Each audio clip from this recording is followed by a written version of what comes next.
지난주에 있었던 고난주간 사경회 때 설교 말씀을 제가 전했는데 저희 집 아이들도 사경회에 참석을 시켰습니다. 작년부 설교라서 초등학생과 중학생에게는 너무나 어려운 말씀이겠지만 그래도 아이들이 한 문장, 한 구절이라도 깨달았으면 좋겠다라고 바라면서 사경회 예배에 참석을 시켰습니다.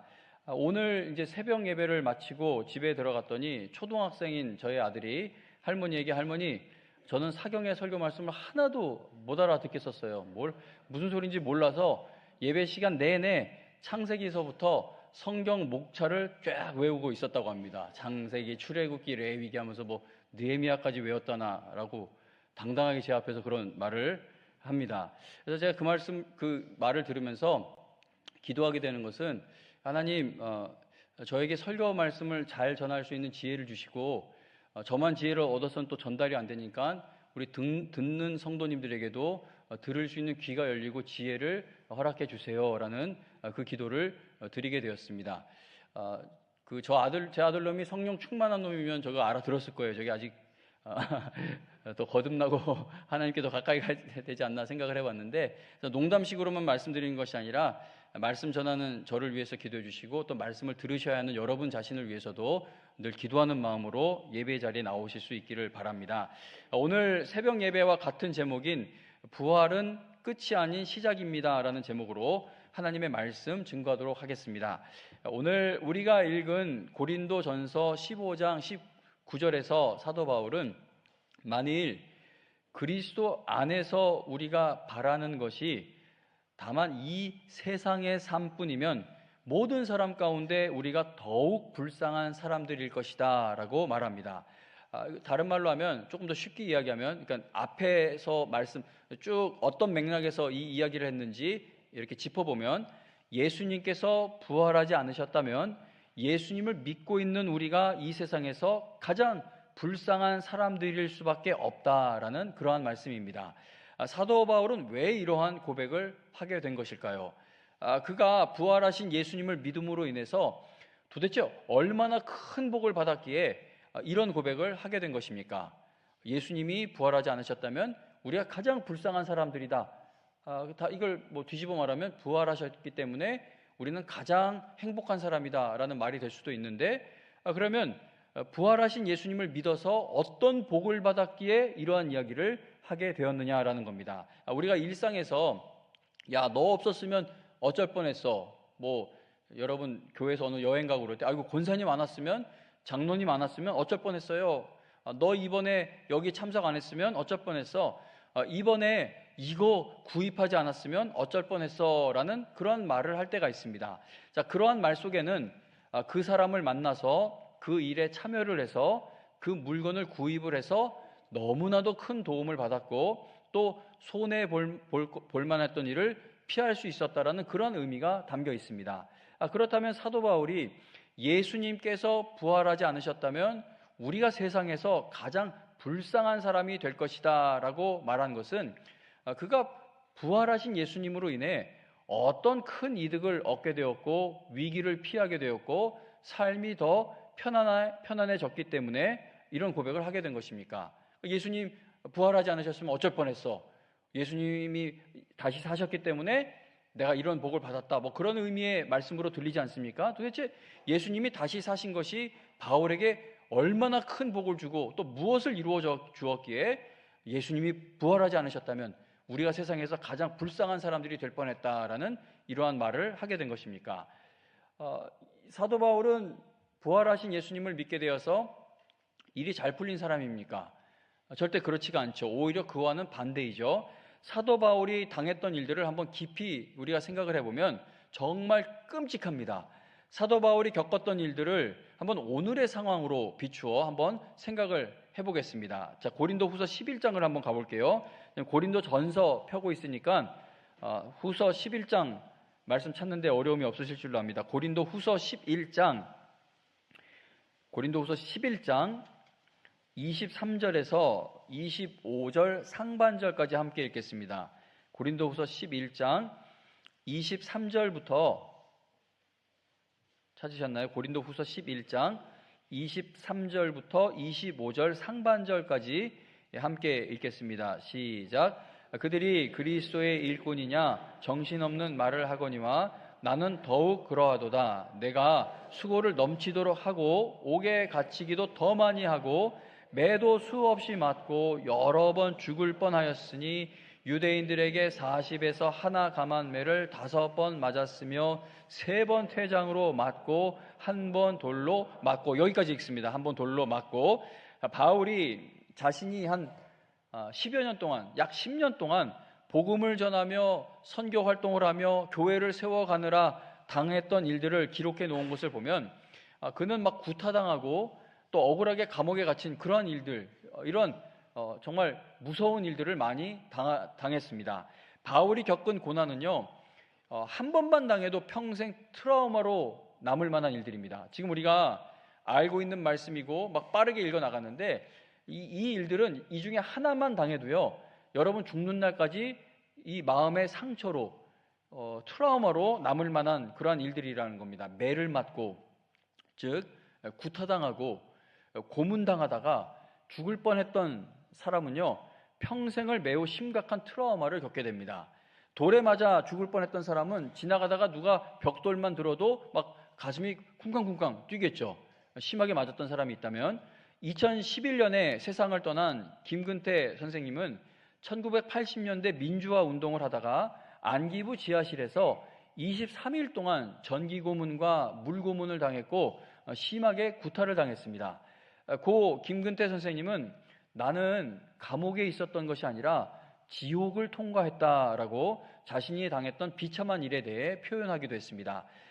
이제 시간이 흘러서 그분이 자신을 고문했던 그 사람, 또 그 사람들을 용서하겠다라고 공개적으로 선언을 했었죠. 하지만 그분이 나에게 고문을 가했던 그 사람들을 용서한다라고 말하면서도 인터뷰에서 용서한다고 해서 모든 고통이 끝나는 것은 아닙니다. 기억은 사라지지 않고 상처는 여전히 저를 괴롭힙니다 라고 말을 하면서 막 울먹울먹거리는 모습을 보였던 적이 있습니다. 고 김근태 선생님이 보인 모습은요, 사람이 어디에 끌려가고 감금되어 막 구타당하는 것이 얼마나 평생 깊은 상처를 남기는지를 보여줍니다. 그리고 또 하나 보여주는 것은 나를 고문하고 구타한 사람을 보는 것이 그게 평생의 고통이 된다라는 사실도 알게 해주는 것이죠. 그런데 사도 바울은 그것보다 더한 고난을 한 10여 년 동안 수없이 겪었어요. 김근태 선생님은 한 달도 안 되는 그 기간이었지만 사도 바울은 10년에 걸쳐 이 일을 연속적으로 당하게 됩니다. 우리가 읽은 이 본문에 보면 바울은 유대인들에게 39대의 매를 맞았죠. 그걸 5번을 맞았고 3번은 퇴장으로 맞았으며 1번은 돌에 맞아 죽을 뻔했습니다. 그냥 요만한 돌멩이 던진 게 아니라 그 바울이 한 번은 막 돌에 맞아서 쓰러져서 기절했는데 사람들이 보니까 이놈 이거 이번엔 죽었구나 싶어가지고 쓰레기장에다가 집어 던졌을 정도로 정말 죽을 뻔한 지경에 이를 정도로 돌에 맞았던 그런 적도 있습니다.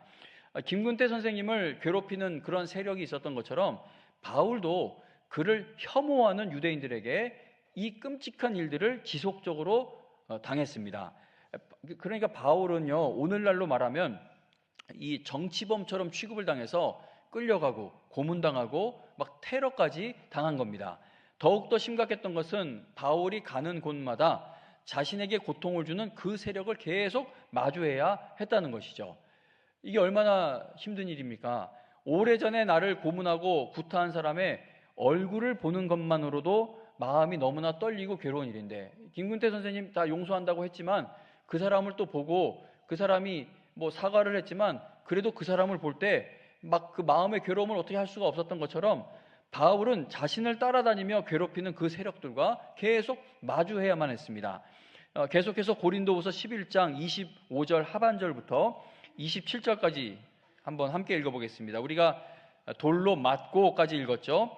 25절 돌로 맞고 그 다음에 이제 3번 그 부분부터 27절까지 함께 읽습니다. 시작. 3번 파선하고 일주야를 깊은 바다에서 지냈으며 여러 번 여행하면서 강의 위험과 강도의 위험과 동족의 위험과 이방인의 위험과 시내의 위험과 광야의 위험과 바다의 위험과 거짓 형제 중에 위험을 당하고 또 수고하며 애쓰고 여러 번 자지 못하고 줄이며 목마르고 여러 번 굶고 춥고 헐벗었노라. 아멘. 지금 읽은 이 말씀에는 바울이 복음을 전하면서 당했던 환경적 위험과 생존의 위험에 대한 위협받았던 것에 대한 그 고백이 나옵니다. 바울이 당한 극심한 고난은 이건 마치 한 전쟁과 같은 일은 일어나야 겪게 될 수 있을 것 같은 끔찍하고 극심한 고난이었죠. 그러니까 우리가 아무리 고난을 당해도 10년 정도 세월 안에 이 많은 일을 당하는 사람이 어디 있습니까? 뭐 우크라이나 전쟁이 일어나고 중동 지역에 전쟁이 일어나고 이러는 것처럼 그 정도로 아주 어떤 험악한 일이 일어나야 이런 일을 당한다는 것이죠. 그래서 바울이 당한 이 일을 보면 야, 이건 어떻게 이런 일을 다 당했을까? 그런 생각을 하게 됩니다. 바울이 당한 고난이 정말로 끔찍했던 것은 목숨을 위협받는 이 모든 일들을 당하는 그 한가운데에 동족의 위험도 있었다는 겁니다. 그러니까 바울이 당한 고난을 오늘날로 말하면 이렇게 말할 수 있을 것 같습니다. 가족, 친구, 교인, 또 선교지에서의 동역자들, 그 사람들에게 다 계속 배신을 당하고 낯선 사람에게도 위협을 당하고 동네 사람들도 나를 고발하고 또 다른 나라, 다른 지역, 외국에 가면 또 거기서도 말할 수 없는 핍박을 받고 강도의 위험, 동족의 위험, 이방인의 위험, 이렇게 사람에게 계속 나쁜 일을 당하게 되면요, 대인기피증이 생기게 되겠죠. 사도 바울이 겪은 고난은 이거는 육체적 고난을 넘어서 심각한 정서적, 심리적 상처를 받는 고난이었습니다. 예전에 옛날에 코미디언이었던 사람이 이제는 어디로 갔는지 없어져서 안 나타나는데, 이 사람이 알코올 중독자인데 술만 마시면 새벽에도 밤에도 낮에도 교회는 안 들어오는데 저 문 앞에 서서 제 욕을 그렇게 해요. 막 소리 지르면서 그렇게 욕을 했습니다. 정말 얼마나 욕을 하는지. 당시 박 대통령 이제 재판 있고 그럴 때인데 내가 최 씨라는 이유만으로 그 사람들 이름을 쫙 나열하면서 제 이름도 거기다가 넣어서 막 욕을 하는데 뭐 뜬금없지만 기분이 좋지 않죠. 그리고 토요일 날 설교 준비하고 있으면 막 문자를 계속 보냅니다. 막 너희 세습한 놈 막 이러면서 막 계속 문자를 보내는데 한 사람만 그렇게 뜨문뜨문이긴 하지만 그렇게 괴롭혀도 이게 마음이 견디기가 쉽지 않았습니다. 근데 바울이 겪은 고난은요, 이건 육체의 고난을 넘어서 심각한 정서적, 심리적 상처를 받는 고난이었다는 겁니다. 그리고 28절에 보면은요, 이 외에 이런 고사하고 아직도 날마다 내 속에 눌리는 일이 있으니, 어떤 일이 그렇게 바울을 누른다고 합니까? 곧 모든 교회를 위하여 염려하는 것이다 라고 말합니다. 바울은 자신이 개척한 교회에서 일어나는 일들로 인해 많은 걱정을 했던 겁니다. 여러분, 교회에 어떤 큰 문제가 생기게 되면 성도들이 정말 큰 상처를 받죠. 근데 목사도 상처를 받습니다. 특히 그 교회를 개척한 목사는 정말 말할 수 없는 평생의 아픔을 겪게 됩니다. 근데 바울이 목숨 걸고 개척해 놓은 교회들에게서 자꾸 다툼의 소식이 들려오고 막 여러 가지 문제가 많은 소식이 들려오는 거예요. 그러니까 이것도 바울에게는 정말 견디기 힘든 일이었죠. 모든 교회를 위하여 염려하는 것이 이 바울에게 눌리는 일이었다라고 말합니다. 성경은 사도 바울이 우울증을 앓았다 뭐 그런 이야기는 하지 않습니다. 우울증 걸렸다는 말은 없지만, 그러나 바울이 기록한 이 서신서들을 쭉 읽어보면 우울증에 가까운 깊은 낙심과 심리적 부담을 고백하는 장면들을 보게 됩니다. 이 바울, 그러니까 만약에 제가 뭐 정신과 의사거나 뭐 상담가였다면, 이거 바울 상태가 심상치 않은데, 이거 조금 더 나가면 탈진한다. 이거 조금 더 나가면 이거 완전히 정서적으로 무너질지도 모른다. 그런 생각이 들 정도로 그의 낙심과 심리적 부담을 고백하는 장면들이 서신서에 기록이 되어 있습니다. 그런데 너무나 놀랍게도 이렇게 끔찍한 일을 계속 당하면서 사역을 하고 있었던 사도 바울은 30절에 가서 뭐라고 고백을 하냐면, 내가 부득불 자랑할진대 내가 약한 것을 자랑하리라 라고 그렇게 간증을 하고 있다는 겁니다. 바울은 너무나 많은 고난을 당했어요. 그래서 성도님 여러분, 이 바울 복음서 빼고 신약 성경의 많은 부분을 사도 바울이 기록했지 않습니까? 성경을 바울이 기록한 부분이 굉장히 커요. 그러면 평생 목숨의 위협을 받는 이런 고난을 겪었던 바울을 생각해 볼 때 이 성경 말씀을 가지고 예수님 잘 믿으면 모든 게 다 잘 풀리고 이 땅에서 부자가 되고 여러분 성공하고 잘 먹고 잘 살게 될 것이다 라고 해석하는 것이 어떻게 가능한 일인지를 잘 모르겠습니다. 그렇지 않습니까?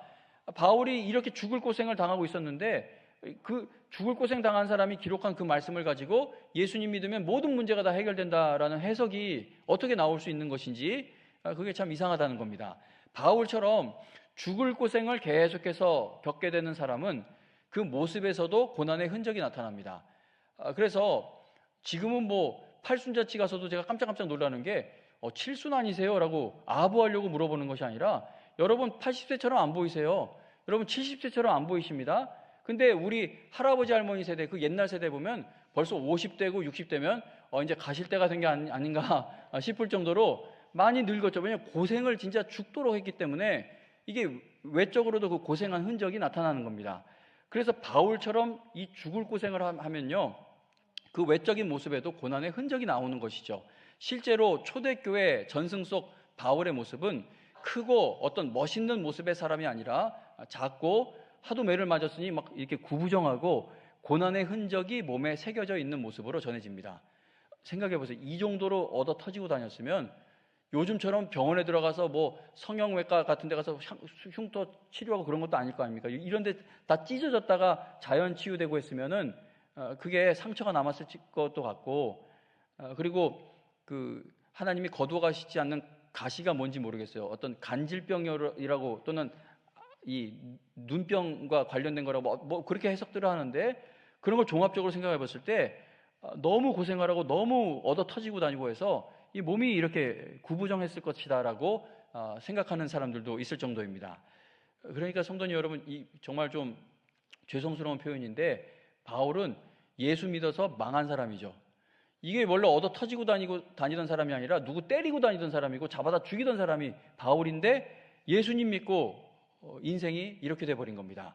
사도 바울이 죽을 고생을 하면서도 이게 과장된 표현이에요. 우리가 아이고 나 죽을 고생했다라고 하는데 그거 좀 거짓말이죠. 그렇게까지 고생은 아닌데 우리가 그렇게 표현을 하죠. 근데 바울은 이게 과장된 표현이 아니라 정말로 죽을 뻔한 심한 일들을 당하면서도 그가 오히려 그의 약함을 자랑할 수 있었던 것은 바울은 죽음을 향해서 사망아 너의 쏘는 것이 어디 있느냐라고 외칠 수 있는 구원의 확실한 확신이 있었기 때문입니다.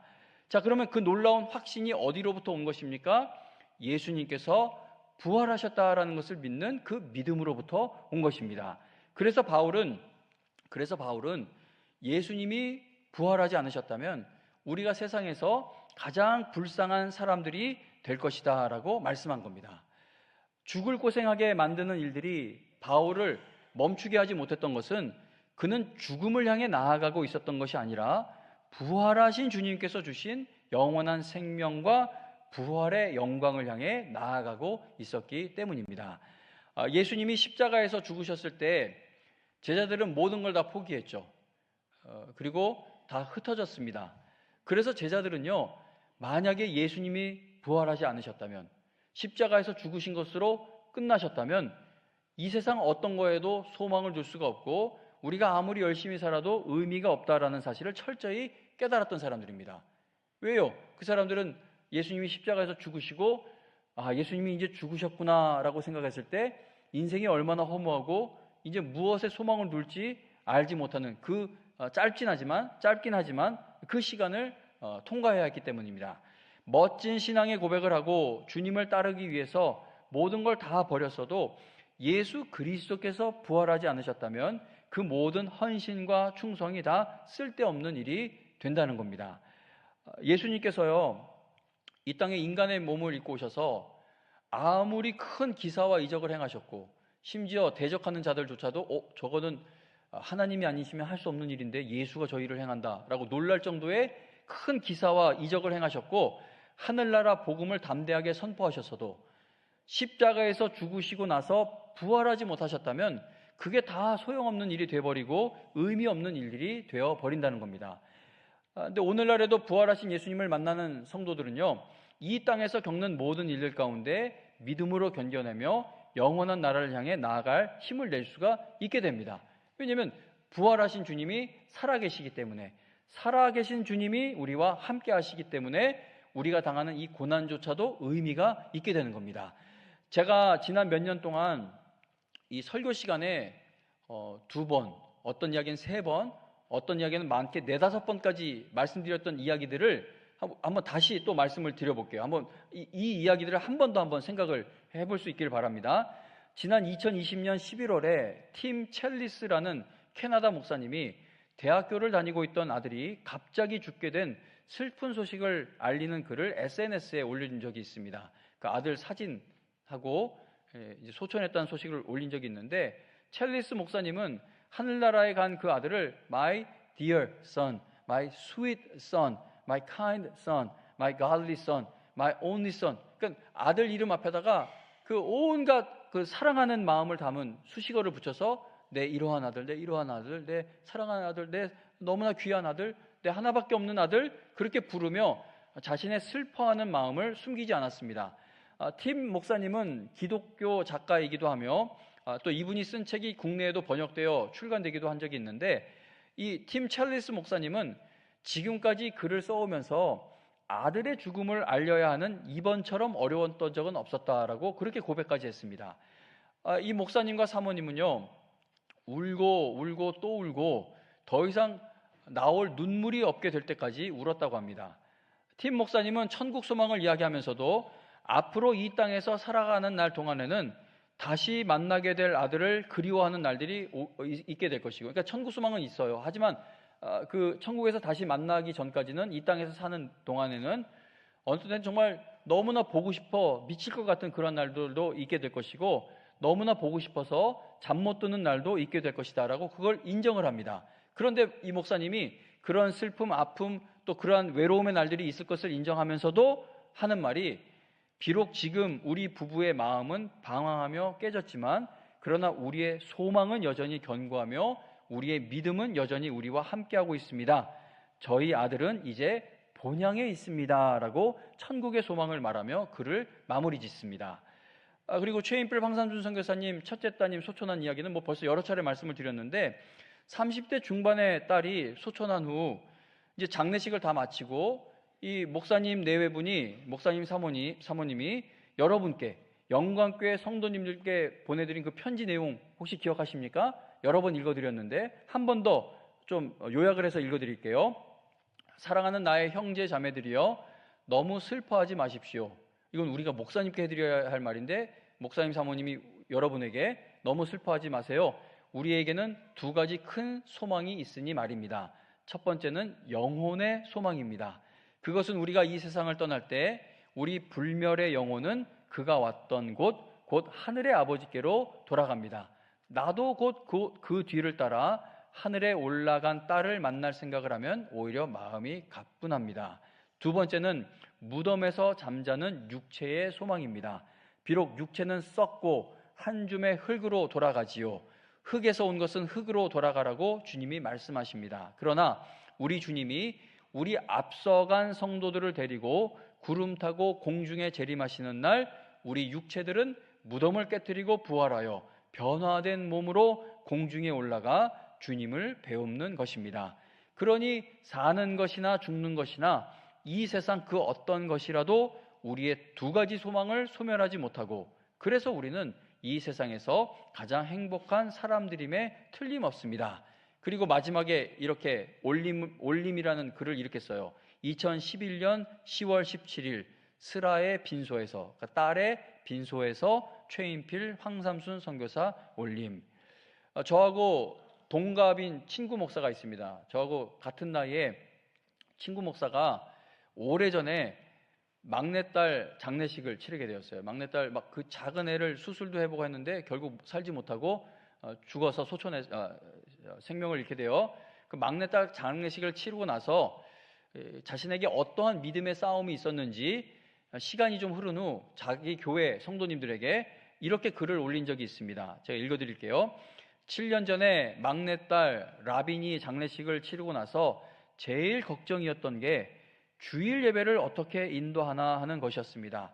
그때 예배 도입 찬양이 영광의 주님 찬양하세 하는 기쁘고 경쾌한 찬양으로 예배가 시작되는 것이었는데, 저는 강단에 올라가 두 손을 높이 들고 그 기쁜 찬양을 불러야 하는 입장인데, 딸의 장례식 후에 아무렇지도 않게 어떻게 기쁨의 찬양을 불러야 할지 정말 마음이 힘들고 괴로웠습니다.